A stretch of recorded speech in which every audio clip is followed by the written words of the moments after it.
Ipinagmamalaking puto sa bayan ng Calasiao, Pangasinan, binigyan ng kakaibang twist sa best ways to serve puto.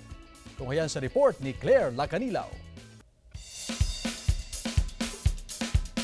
Ang ipinagmamalaking puto sa Calasiao, Pangasinan, binigyan ng kakaibang twist na mga nakilahok sa isinagawang Best Ways to Serve Puto na bahagi ng Puto Festival 2023. Ipinamalas ng mga kalahok ang kanilang diskarte at galing sa paggawa ng mga nakakatakam na putahe gamit ang puto bilang pangunahing sangkap. Nariyan ang ham potato ala con puto, cold cuts con puto, puto pizza, at puto bomb.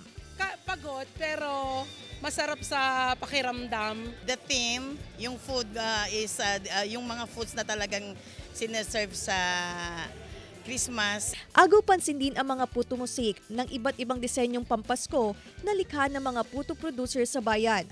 Kami ay natutuwa tuwing Puto Festival kasi naipopromote sa hindi lamang sa Pangasinan yung puto ng Pangasinan kundi buong Pilipinas. Nais ng lokal na pamahalaan na magbalik sigla ang industriya ng puto sa bayan sa pamamagitan ng selebrasyon ng Puto Festival.